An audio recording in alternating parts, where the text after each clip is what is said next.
Hello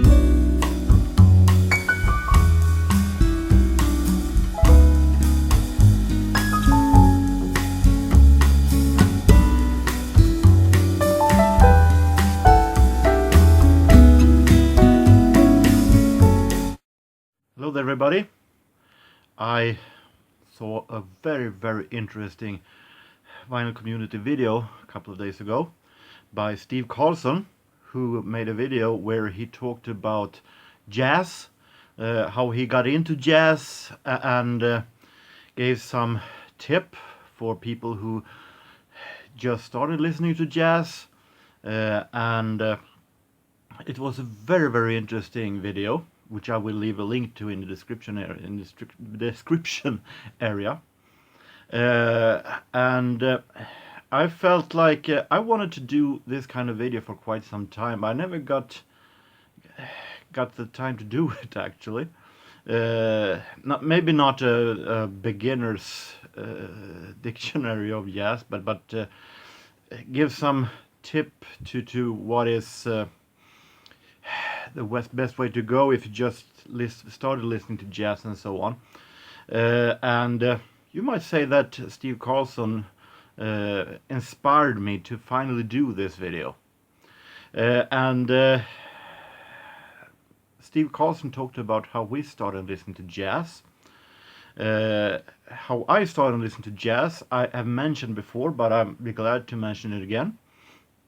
I was at a friend's house, my best friend at the time, who listened a lot to jazz, and we were doing a cassette coping of a cassette he had with old television themes.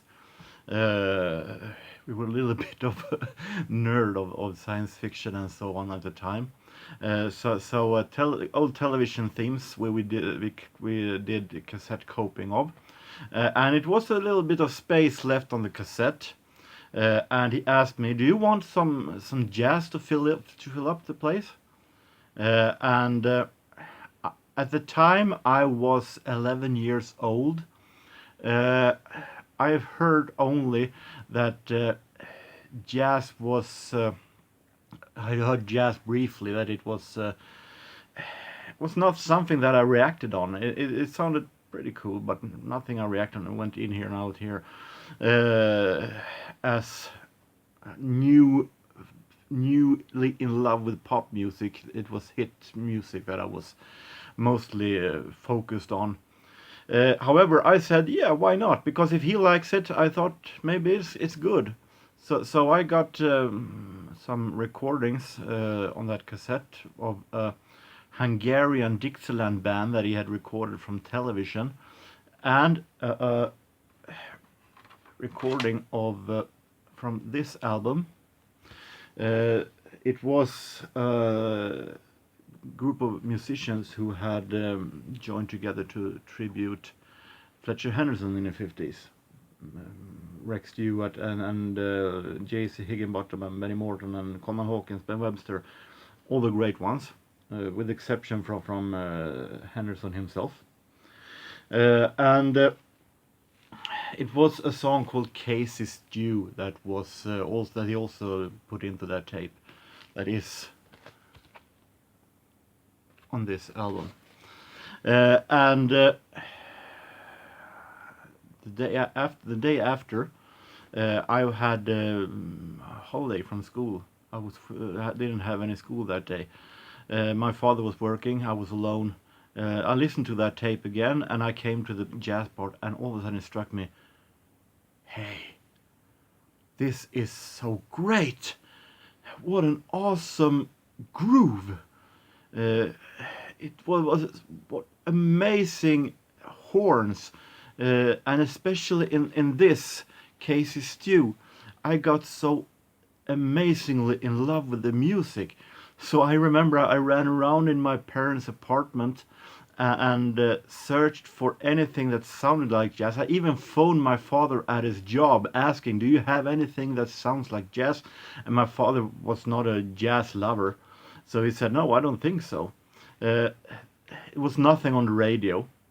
that was a jazz program. So what I had to settle with was an album with Rudy Pompili, who was a saxophone player for Bill Haley. And that was jazz rock, sort of. And that was what I had to do with until there was a jazz show on the radio. So that was how I got into it. I was 11 years old when I started listening to jazz.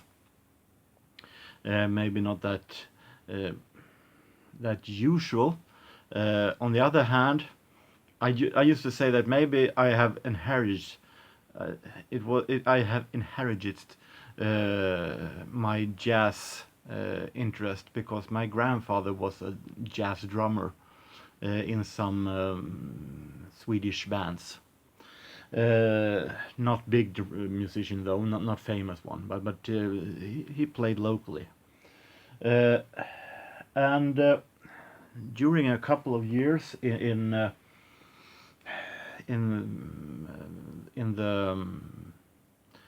80s, this friend of mine and we had almost like a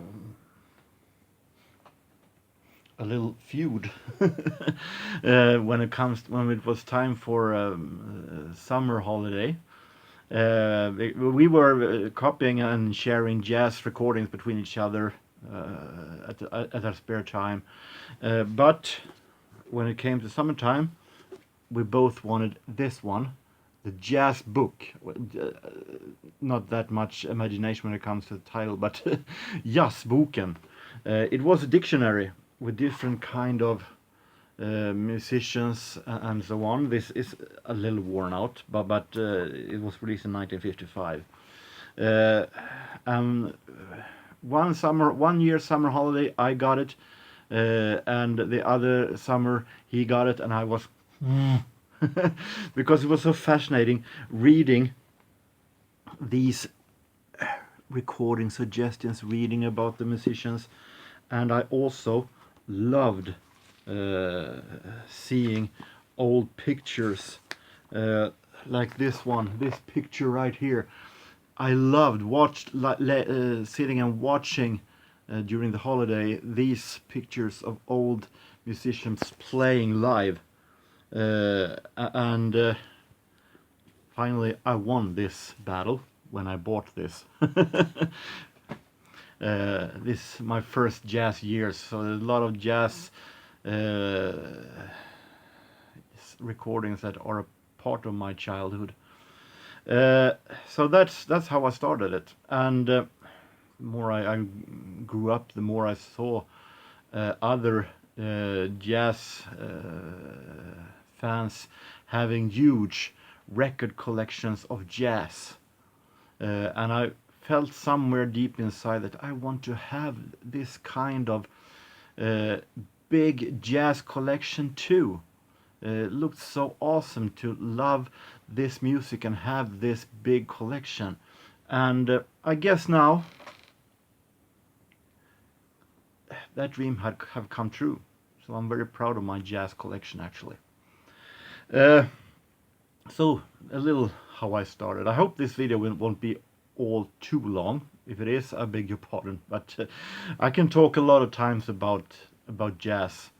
If I'm going to give some tip when it comes to people who think about starting to listen to jazz, is very, very tough because there are so many different kind of jazz styles, and everyone has their different opinion about jazz, what jazz sounds like. So the first question I would ask is, what do you think of when you hear the word jazz? What kind of a jazz do you actually is the first thing that you think of? Because by that, and do you like it? Because if you think of Dixieland and you think that it's just unorganized, then maybe it's just Dixieland that you're not a fan of. But you have big band, you have bebop, you have cool jazz, you have hard bop, you have these more avant-garde and free jazz that I'm no fan of at all. You have so many. Maybe you just like piano jazz, piano solo, uh, small band swing. Uh, Find your own style if you want. If you wants to start listening to jazz, explore which kind of a jazz do you like, because it's hard to just pick out. Hey, listen to this, and then I might give you the impression that jazz is big band, or that jazz is just Charlie Parker, and then you're not aware if you will start enjoy Sun Ra or Ornette Coleman or something like that. So explore and find your style, because there are so many roads to walk on when it comes to jazz, and you have to find your path that makes you interest about jazz. I found my path, and that is older jazz, jazz in style of big band, swing, uh, and bebop and cool jazz. I've started listening more and more to hard bop, so even I can develop. But the rhythm is important to me. The rhythm, that it is some kind of a straight rhythm. There's a pretty much worn out song with Duke Ellington, but a very true one that said, "It don't mean a thing if it ain't got a swing," and that is mostly what I live for. But also, please remember also that older jazz, most of the cases are cheaper, much because there aren't originals. The originals are, when it comes to older jazz, are released on 78s.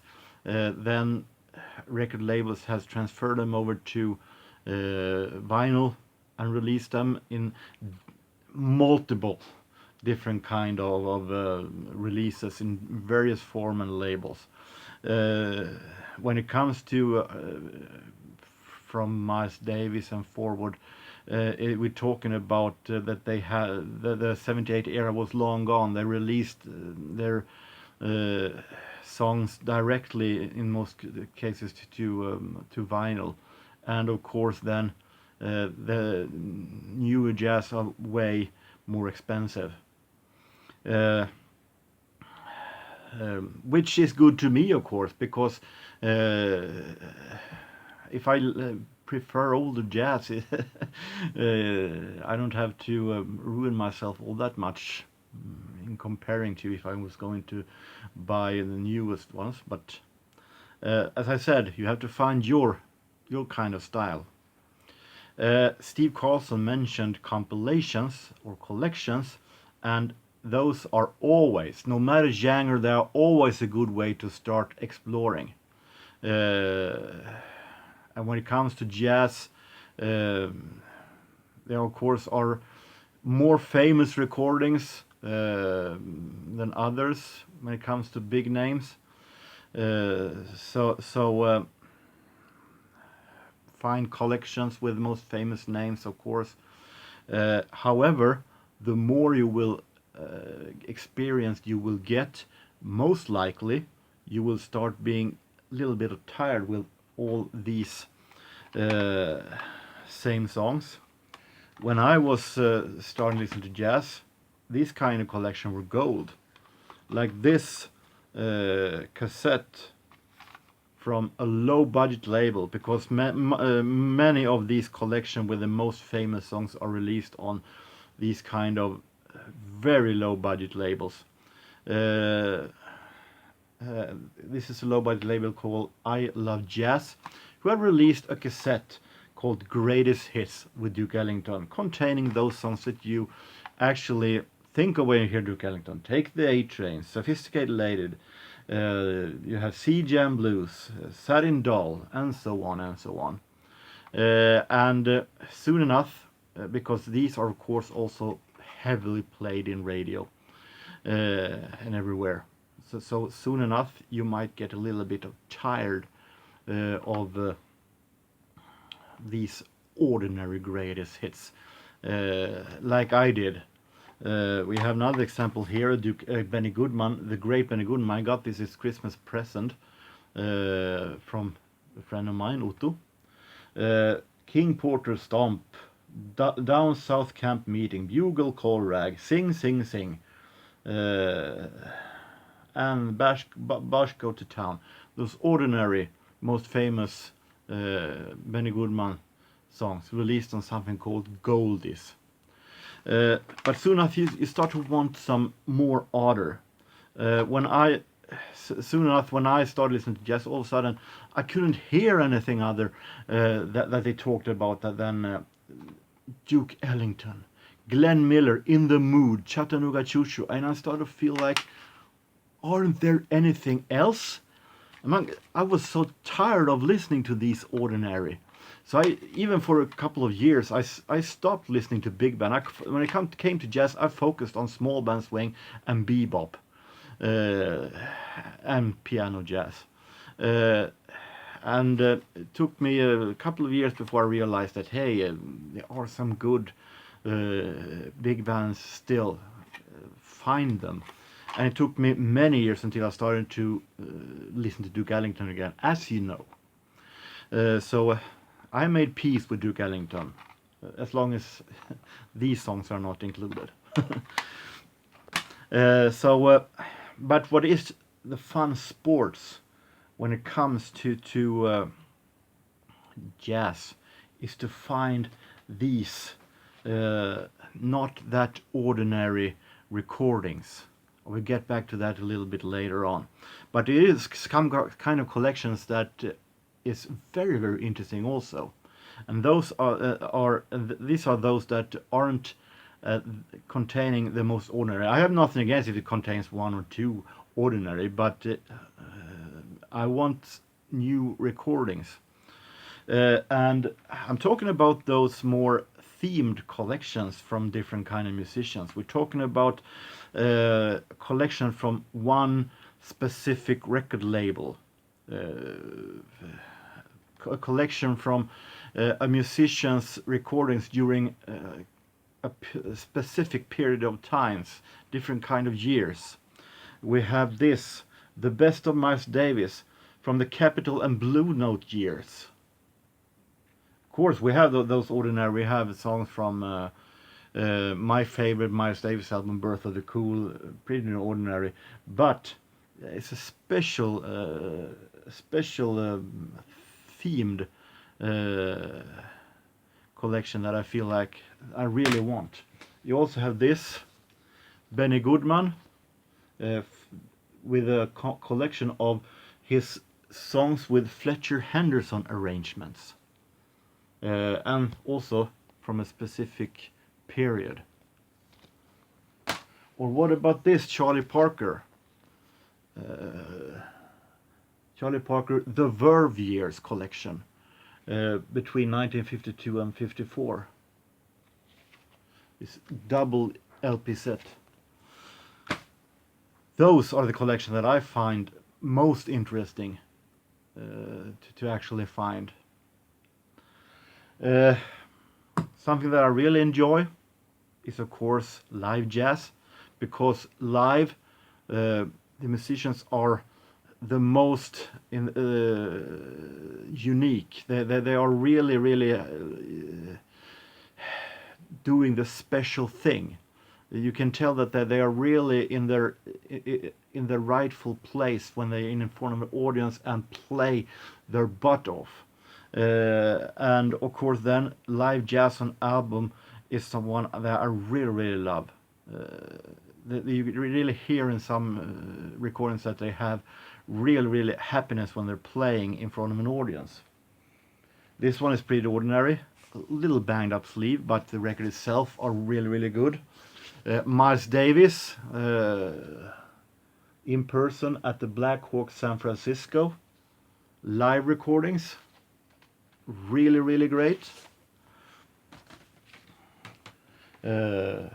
Or we have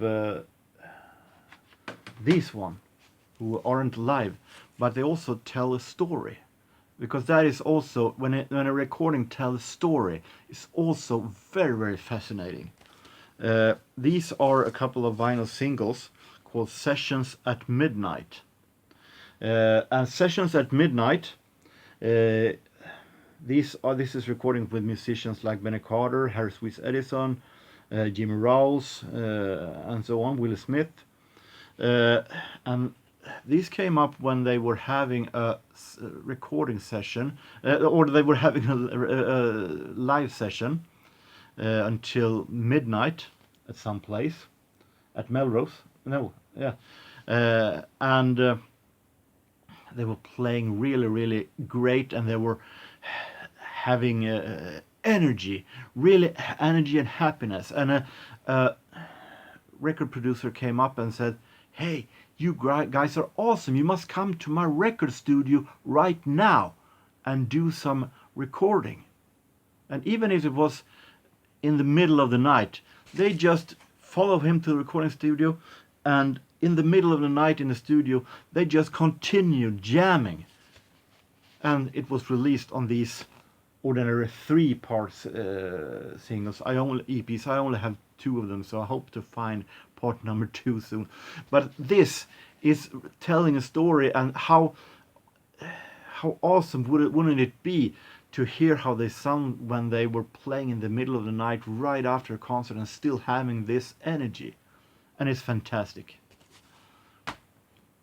Another thing that I, as I said, that I also love when it comes to jazz is this sport of finding those little extra. As I said, there are multiple kind of collections with different kind of the most ordinary jazz musicians out there, with the same different kind of songs. To find those little extra recordings, those recordings that you don't find everywhere, that's what I love about collecting jazz albums, to find those special ones. And it is a little bit of a sport to, among all these at the thrift store, find those most ordinary, best of Glenn Miller, best of Tommy Dorsey, and so on, to find like this, released on something called Sandy Hook Records, never heard of. Swing into Spring, a classic NBC broadcast from April 9th, 1958, with Benny Goodman, Ella Fitzgerald, Harry James, Joe Stafford, and Ray Eberle. A live recording from start to finish, with applause, with announcings, and so on. And that's what I really like most of all, when it is complete live recording. This is one recording, complete, also without any breaks and anything. Or how about this one, released on something called Jazz Hour Compact Classics.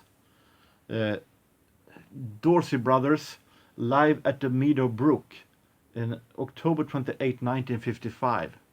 Forgotten live recording that someone had decided, hey, let's release this on CD so we can enjoy it. Those are gold to find. Which leads me into something that I really, really feel strong about. That is those small record labels, small independent record labels, almost like someone alone has started a label and released different kind of records in a very small portion, but had decided, hey, let's release these that haven't been released before, or that actually is forgotten, live recordings, previously unreleased. I love these. And you have labels. Let me give some example of labels that I'm talking about, that are some of them, I will talk about some bigger labels later on also, but we have here Chronological Classics, a French label, with a guy who decided he wanted to release as much old 78 releases as he only could. I think he released about 200-300 CDs with these, and we're not talking about those most ordinary, because these small labels also have a habit to release recordings with musicians that you don't see everywhere, which I also really, really love. Don Redman and his orchestra. Don Redman, normally a famous arranger that also had his own big band, released on this Chronological Classics. You have Andy Kirk and his 12 Clouds of Joy, a musician I only heard in a Swedish radio show called Smoke Rings when I was a kid, and there only, until I started to find records released on these small labels with Andy Kirk and his Clouds of Joy. A forgotten big band leader that is so great. You also have this Charlie Shavers, some small bands here. Names that you don't, that is a bit lower than those ordinary jazz names that we all know about. You have this label, I think this is a British label, called ACV Living Era. Living Era is a label that is also great, but especially when it comes to early jazz. Those names that are totally forgotten. Those big dancing orchestras from the 20s or early 30s. You have Ben Pollack here, and recordings from 1926 to 1950. You have here Isham Jones and his orchestra. We're talking recordings from 1921 to 1947. Living Era also released. I also have Living Era CDs with Fletcher Henderson, with Lionel Hampton, more famous also. But Living Era releases much great jazz that isn't that ordinary to find out there. You have this one called Hep Records, another British label, with different kind of big band leaders that you don't see every day. This is one of my absolutely favorite big band leaders, Boyd Rayburn.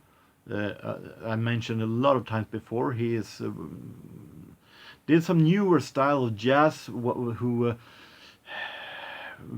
was inspired by modern classical music like Stravinsky, but also with a huge foot in traditional big band.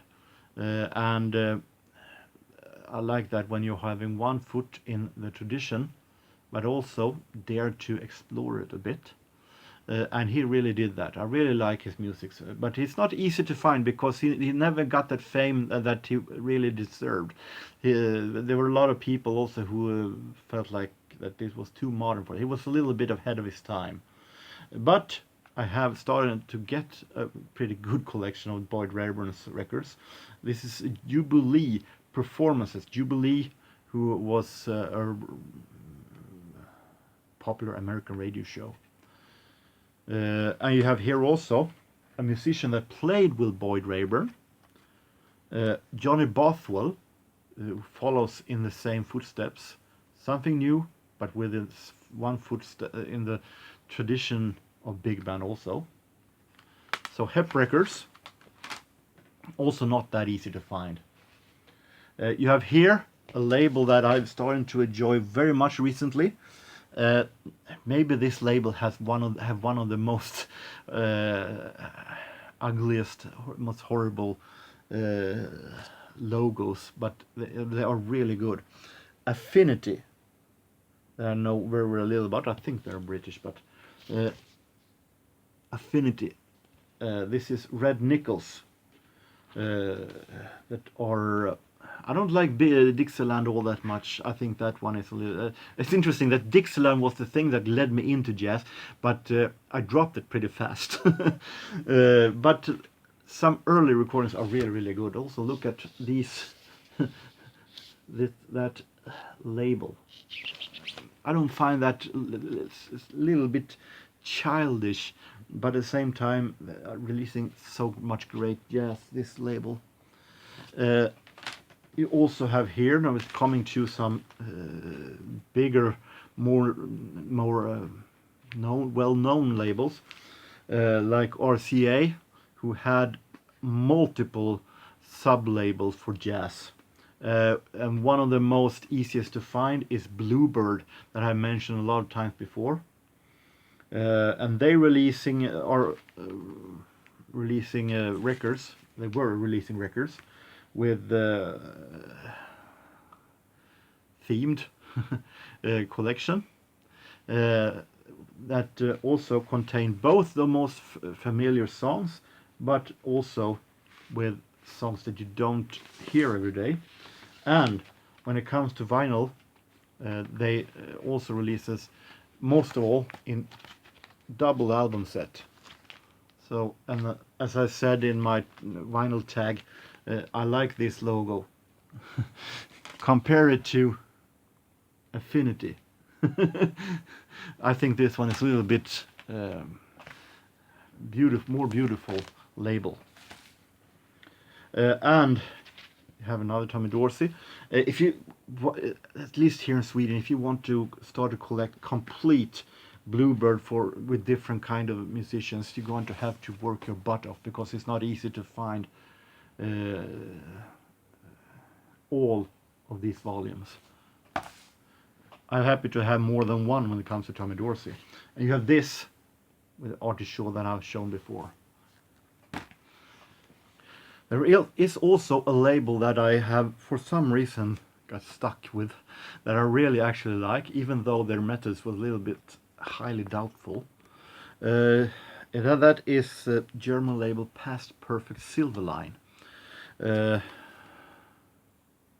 Past Perfect Silverline was a label that actually were accused and in court for taking more other labels' albums and without permission releasing them again, but in an attempt to avoid legal lawsuits, they actually rearranged a bit in the track order, or maybe put in some extra tracks in it. But they were a little bit questioned, and there was, as I said, they were in court. There were legal issues, but no one could actually get to them, not until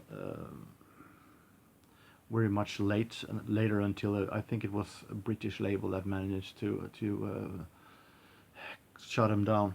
But there are multiple Past Perfect Silverline CDs out there for very, very low price.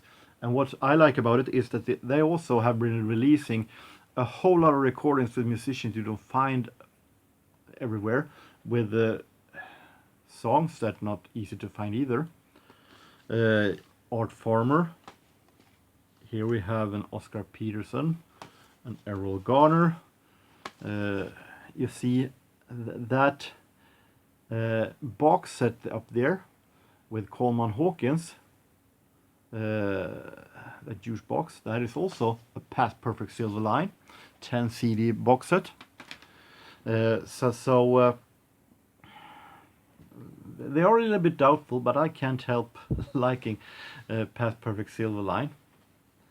And we have also here Andy Kirk, another Andy Kirk and the Clouds of Joy, released on MCA sub-label, Jazz Heritage Series.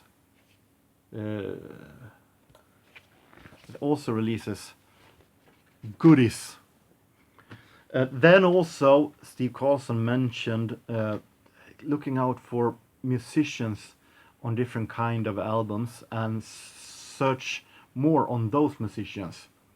It's a very, very good idea. However, it can be tough to find albums with them, but the hunting is really, really fun also. Because many of these musicians are usually smaller than the main artists, and therefore a little bit tougher to find records with. And many of them also moves between genres, so you might keep your eyes open for if you for which kind of genre that you like, and if that musician on that album plays your favorite genre. One musicians that have played with many of the most famous names in bebop is Dodo Marmarosa. He was called Dodo because he had a very big head. And Dodo Marmarosa is on multiple recordings with Charlie Parker and Miles Davis and so on. And they are of course here, but it also is solo recordings and or trio recordings with Dodo Marmarosa on piano. We are also here for swing lovers. Another pianist that also is more famous in the background, but I've also been releasing stuff on its own. Joe Bushkin. You have also here Mel Powell. He's a little more famous name, as anytime when Teddy Wilson couldn't be on the Benny Goodman album, he called Mel Powell instead. But Joe Bushkin I heard a lot of times in Swedish radio, mentioned in the background, in the piano, bass and drum part, among the bigger names. Finally I found an album, not completely with him, because one side is with Mel Powell and another with Joe Bushkin, but it is Small Band Swing with Joe Bushkin's own band. So that is also something to search for. So I hope that this rambling has made some sense. Jazz is fun. It is a hunt for that little extra, the little special, that little odd that I really want. Sometimes, of course, it can be fun also just to find something ordinary. But it is really fun, and of course then sitting down, enjoying the swing, enjoying the energy with jazz, because it is energy. It is energy and swing. And then of course what you like is depending on how much improvisation you want. Big bands have much melody and different kind of musicians doing improvisation. You have hard bop that is more improvisations and less melody. It all depends on what you want in jazz and what you symbolize, what symbolizes you when you hear the word jazz. So I hope this little talking was good. Felt like I wanted to do this little jazz special. So until next time, I hope that every one of you have a really nice time, no matter where you are, no matter what you do. Take care and so long.